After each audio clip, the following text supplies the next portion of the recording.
अस्सलाम वालेकुम बेटा, आज हम गाज़ी ला की थर्ड एप्लीकेशन पढ़ेंगे।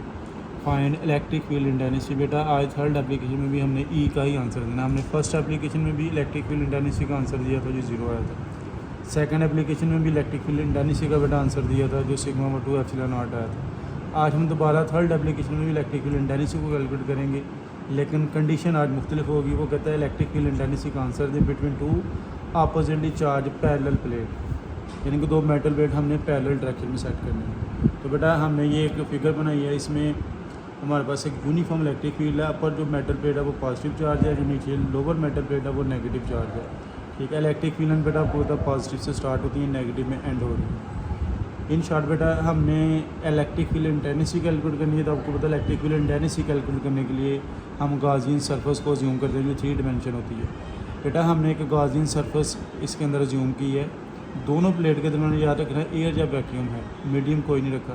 अब गॉसियन जो सरफेस है वो इस तरह एडजस्ट करनी है कि उसका अपर पार्ट गॉसियन सरफेस का जो अपर मेटल प्लेट है हाई पोटेंशियल पे उसके अंदर उसको फिक्स करना है, और जो लोअर पार्ट है बेटा गॉसियन सरफेस का उसको दोनों प्लेट के दरमियान जो एयर या वैक्यूम वहाँ पे हैंग रखना है, जैसे आपको नज़र आ रहा है। लोअर पार्ट अब हैंग है एयर या वैक्यूम में, अपर पार्ट अंदर डिपॉजिट है या फिक्स है एक मेटल प्लेट के। अब बेटा अगर हम इस फिगर को देखें 2 डायमेंशन सिस्टम में तो इसकी 4 साइडें बनती हैं, लेफ़्ट राइट अप डाउन, ये 4 साइडें।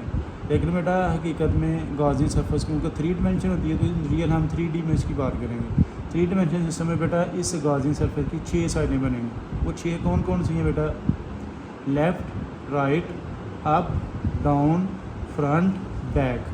बेटा इसकी इस तरह 6 साइडें बनती है। तो हम अब 6 साइडों का फ्लक्स कंट्रीब्यूट करेंगे। टेक्स्ट बुक में बेटा क्योंकि हम पेपर में 2 डायमेंशन सिस्टम को डील करते हैं इसलिए उसने इसको शो नहीं करवा सका और ना ही हो सकता है। ये जो बाकी 2 साइडें हैं अगर टेक्स्ट बुक को फॉलो करें बेटा तो वो फ्लक्स में कंट्रीब्यूट ही नहीं करती, इसलिए हमारा इससे काम चल जाता है तो हम इसको ही आगे कंट्रीब्यूट करते हैं। अब क्योंकि इसकी 6 साइडें बेटा तो 6 साइडें की टोटल फ्लक्स की इक्वेशन बना लें। 5E1 5E2 3 4 5 6 बेटा सबको ऐड कर दिए टोटल फ्लक्स लेने के लिए, क्योंकि ये स्केलर क्वांटिटी है हम इनको डायरेक्ट ऐड कर सकते हैं। इनकी वैल्यू बेटा फ्लक्स की लगाएं। वो E डॉट ए है बेटा, इसकी 6 इक्वेशन बन है E डॉट ए की 1 2 3 4 5 6। अब बेटा इनको ओपन करें, E ए cos थीटा 1 E ए cos थीटा 2 3 4 5 6। बेटा ये हमने इक्वेशन को 6 साइडों में जो मुश्किल है उसको ओपन कर दिया। अब 1 साइड बेटा ये है जो आपको लेफ्ट में नज़र आ रही है, मैंने नंबरिंग की है फर्जी से। 2 साइड बेटा बॉटम वाली है, 3 साइड राइट वाली और 4 साइड अपर है जिसका हमने एक एंड प्लेट के अंदर फिक्स किया हुआ। अब बेटा 2 साइड में बचती हैं वो फ्रंट और बैक है। अब हम इनके एंगल देखते हैं। बेटा हमारे पास जो एरिया है इसका वो वाई एक्सिस में और उसकी डायरेक्शन एक्स एक्सिस में होती है, तो एंगल हमेशा डायरेक्शन के साथ ये 90 का बनता है। बेटा जो 1 के साथ 90 का एंगल है और 3 के साथ भी 90 का एंगल है, और जो बाकी 2 साइडें हमको नज़र नहीं आ रही हैं यानी कि 5th और 6th फ्रंट और बैक, वहाँ पे भी ये ऐसे ही सिस्टम बनता है। अब जो बेटा हमारे पास लोअर साइड है उसकी तरफ आते हैं। लोअर साइड में बेटा आप देख सकते हैं कि हमारे पास इलेक्ट्रिक फील्ड लाइन वो ऊपर से नीचे आ रही है। बेटा एरिया एक्स एक्सिस में है और एरिया की डायरेक्शन वाई एक्सिस में। अब इलेक्ट्रिक फील्ड लाइन जो ऊपर से नीचे आ रही है और एरिया की डायरेक्शन जो बेटा वाई एक्सिस में बन रही है वो दोनों एक ही डायरेक्शन में पैरेलल हो गए। अब 2 चीज़ें ना पैरेलल होता है, एंगल 0 का बनता है, तो बेटा दूसरी साइड में थीटा 2 वैल्यू 0 आएगी, हमने वो 0 पुट कर दिए। 3 में बेटा 90 आएगी। जो 4 वाली साइड है बेटा वो आपको पता है गाजस फर्स्ट एप्लीकेशन में देखें तो जहाँ चार्ज बेटा कुछ भी नहीं होता अंदर तो इलेक्ट्रिक फील्ड इंटेंसिटी 0 होती है। तो इसकी इलेक्ट्रिक फील्ड इंटेंसिटी 0 है, ये हम इधर 0 शो कर देंगे। ई को देखें ई को मैंने 0 लिख दिया, ए cos थीटा थीटा उसी तरह ऐसा लिख दिया, और बाकी बेटा जो साइडें में थी वहाँ पे मैंने एंगल लगा दिया। अब टोटल 6 साइडें बेटा। अब आप देख सकते हैं बेटा सिर्फ जो सेकंड नंबर साइड है जो लोअर साइड है वो फ्लक्स में कंट्रीब्यूट कर रही है, बाकी 5 साइड फ्लक्स 0 रहेगी। 5 ये टोटल फ्लक्स आ गया गाजिन। अब हम बेटा क्योंकि गाजिन सरफेस की बात कर रहे हैं तो गाजेस लॉ को अप्लाई करना पड़ेगा। गाजेस लॉ अप्लाई करते हैं electric flux is equal to 1 epsilon naught times total charge. तो बेटा अब वहाँ पे हमने इलेक्ट्रिक फ्लक्स की वैल्यू लगानी है और चार्ज की। अब चार्ज क्या बेटा? Charge sigma surface charge density से हम लेंगे क्यू यानी कि चार्ज पर यूनिट एरिया। तो बेटा charge per unit area sigma है, सरफेस चार्ज डेंसिटी इसका ये मतलब है कि छोटे से एरिया में कितने चार्ज पोजेस हैं। अगर ज़्यादा होंगे तो सरफेस चार्ज डेंसिटी ज़्यादा, अगर कम होगी तो सरफेस चार्ज डेंसिटी कम होगी।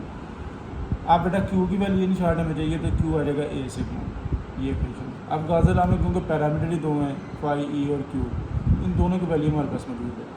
फाई ई की वैल्यू भी मौजूद है और क्यू की वैल्यू भी आ गई। ये दोनों वैल्यू फाई ई और क्यू ये गॉस ला में पुट कर दें क्वेश्चन नंबर 2 में। तो बेटा हमारे पास आ जाएगा E is equal to A sigma epsilon, A से कैंसिल हो जाएगा बेटा, तो ये आ जाएगा सिग्मा ओवर एप्सिलॉन नॉट। अब बेटा ये इलेक्ट्रिक फील्ड इंटेंसिटी की मैग्नीट्यूड में फॉर्म ई प्रोपोर्शनल होगा सरफेस चार्ज डेंसिटी के। जितने चार्ट एक छोटे से एरिया में प्रोसेस होंगे बेटा इलेक्ट्रिक फील्ड डेंसिटी उतनी ही ज़्यादा होगी, ठीक है। कम होंगे तो बेटा इलेक्ट्रिक फील्ड डेंसिटी कम होगी। इसकी वेक्टर फॉर्म बेटा आप यूनिट वेक्टर आर साथ लगा दें, ई के ऊपर एरो लगा दें।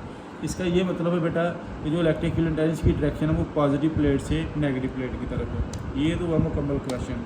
अब बेटा मैं इनका आपको ज़रा शॉर्टकट बताता हूँ। सेकंड एप्लीकेशन की वजह से फर्स्ट में तो ये है इसी पर है। सेकंड एप्लीकेशन में बेटा जो फाई ई की वैल्यू है कि अगर आप गॉस लॉ देखें बेटा आपको पेपर में अगर कुछ याद नहीं आ रहा तो वो क्यू ओवर एप्सिलॉन नॉट है। तो फाई ई सेकंड एप्लीकेशन है बेटा, तो सेकंड के 2 ई ए आएगा और क्यू आपको पता है ये सिग्मा। तो ये वैल्यू लगा कर आप शॉर्टकट तरीके से इसको प्रूव कर सकते हैं ई को। थर्ड एप्लीकेशन में बेटा फाई ई सिर्फ ई ए है, सेकंड की निस्बत से 2 ई ए और थर्ड की निस्बत से सिर्फ ई ए और क्यू ए सिग्मा दोबारा। तो ये बेटा इसका एक शॉर्टकट है, इसको याद रखेंगे। आई होप आप इस लेक्चर को इंशाल्लाह अच्छे से अंडरस्टैंड कर गए हैं। अपना ख्याल रखिएगा। अल्लाह हाफ़िज़।